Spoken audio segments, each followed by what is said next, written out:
नृत्यांगना गौतमी पाटील ही कायमच चर्चेत आणि वादात राहिली आहे। कधी बैलापुढे नाचल्यामुळे, कधी पाठीवर पाणी ओतून अश्लील हावभाव केल्यानं, तर कधी तिच्या कार्यक्रमामध्ये झालेल्या लाठीचार्जमुळे तिची चर्चा झाली। पण आता पुन्हा एकदा गौतमी वादात सापडली आणि यावेळेचा विषय अधिक गंभीर आहे, कारण आता गौतमीवर अटकेच्या कारवाईची मागणी होतीये। नेमकं काय घडलंय बघूयात या संबंधातला हा रिपोर्ट। आपण स्वागत करूया सुप्रसिद्ध नृत्यांगना गौतमी पाटील यांचं।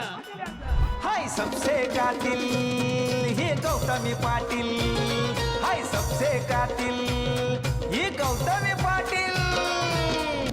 सबसे कातिल गौतमी पाटीलची गाडी ही आता कातिल ठरली आहे।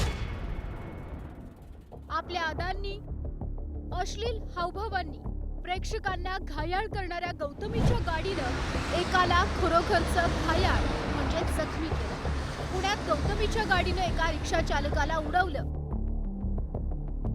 हा रिक्षा चालक एवढा गंभीर जखमी झालाय की थेट आयसीयू मध्ये उपचार घेण्याची वेळ त्याच्यावर आली आहे। 30 सप्टेंबर 2025 रोजी वडगाव बुद्रुक इथं गौतमी पाटीलच्या गाडीची रिक्षा चालकाला धडक झाली। रिक्षा चालक रुग्णालयात आहे, त्याची प्रकृती गंभीर असल्याची माहिती आहे। गौतमी पाटील विरोधात ठाकरेंची शिवसेना आक्रमक झाली आहे। आंदोलन करत गौतमीचे शो बंद करण्याची मागणी केली गेली। अपघातावेळी गाडीमध्ये व्हीआयपी व्यक्ती दारू पिऊन असल्याचा आरोप केला गेलाय। प्रकरणात चुकीच्या व्यक्तीवर गुन्हा दाखल केल्याचाही आरोप आहे। सीसीटीव्हीच्या आधारे खऱ्या गुन्हेगारावर कारवाई करण्याची मागणी केली गेली आहे। पोलिसांना अपघात झाल्याची माहिती हॉस्पिटलमधून मिळाली। गाडी पोलीस स्टेशन बाहेर कोणी आणली याची माहिती नाही। क्रेन कोणी बोलवली, कोणी फोन केला याविषयी तपास सुरू आहे। तर परिसरातील सर्व सीसीटीव्हीचा तपासही सुरू आहे। या प्रकरणात गेल्या 30 तारखेलाच गौतमीला पोलिसांनी नोटीस पाठवली होती, मात्र तिने कोणतंही उत्तर दिलं नाही। उलट ती महाराष्ट्रात कार्यक्रम करते, त्यामुळे ठाकरेंची शिवसेना आक्रमक झाली आहे।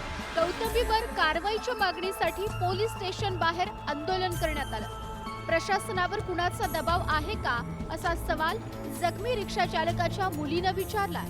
आमचा माणूस जो आज मरणाशी झुंज देतोय त्याच्या जीवाची काहीच व्हॅल्यू नाहीये का? प्रशासनावर दुसरा कुठला राजकीय दबाव आहे का दुसरा कोणता व्यक्तिगत दबाव आहे ते प्रशासनाने सांगावं, किंवा आम्ही तुम्हाला न्याय द्यायला आम्ही पात्र नाही आहोत असं सांगावं। कारण गौतमी पाटील मॅडमची जी काही पब्लिक फिगर आहे, त्यांनी जे काय व्यक्तिमत्व आहे त्यांचं समाजात, त्या खातीर आम्हाला वाटलं होतं त्यांनी सहानुभूती दाखवण्यासाठी ते आमच्यापर्यंत येतील, पण त्यांनी अशा कोणत्याही प्रकारची प्रतिक्रिया दिलेली नाहीये आम्हाला। याचा अर्थ काय? पाटील मॅडम घाबरले आहेत का त्या कोणाला बॅकअप करतायत का ह्या मागे खरा सूत्रधार दुसराच कोणीतरी आहे? माझ्या फिर्यादी पण कुठेतरी मॅनेज झालेल्या आहेत असं मला वाटतंय। दरम्यान जखमी रिक्षा चालकाच्या कुटुंबियांनी मंत्री चंद्रकांत पाटील यांचीही भेट घेतली, तेव्हा त्यांनी थेट डीसीपींना फोन केला। गौतमीला उचलायचं की नाही असा सवाल करत त्यांनी कारवाईचे निर्देश दिलेत। डीसीपी साहेब ते गौतमी पाटीलला काय उचलायचं की नाही? ते गौतमी पाटीलला काय उचलायचं की नाही? हा जो रिक्षावाला सिरियस आहे। चला तुम्ही म्हणा की गौतमी पाटील नव्हती गाडीमध्ये, कोणीतरी ड्राईव्ह करत होतं का भूत ड्राईव्ह करत होतं? तो जो कोण ड्राईव्ह करत होतो त्याला पकडायला लागेल ना। आणि ती गाडीची मालकीन नाही गौतमी पाटील असेल तिला नोटीस द्या की तुम्ही काय करा, त्या बिचाराची मुलगी समोरून बसते आहे, तर तिला काय म्हणा तू असेल गौतमी पाटील वगैरे, तू म्हणा त्यांचा खर्च तरी कर मग सगळं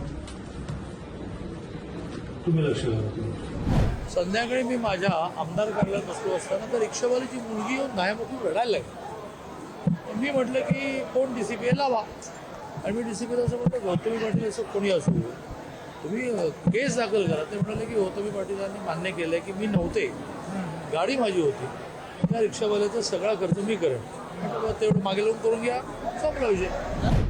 गौतमी पाटीलच्या गाडीमुळे झालेल्या अपघातावरून राजकीय नेत्यांच्या उलटसुलट प्रतिक्रिया व्यक्त होतात। गौतमी पोलिसांच्या नोटिशीला उत्तर देणार का? या प्रकरणात गौतमीची चौकशी होणार का? अपघात घडला तेव्हा गाडीत कुणी व्हीआयपी व्यक्ती होता का? आणि असेल तर कानून के लंबे हात त्याच्यापर्यंत पोहोचणार का? हे सारं येत्या काळात स्पष्ट होईल। बालाजी पोद्दार, पुढारी न्यूज, पुणे।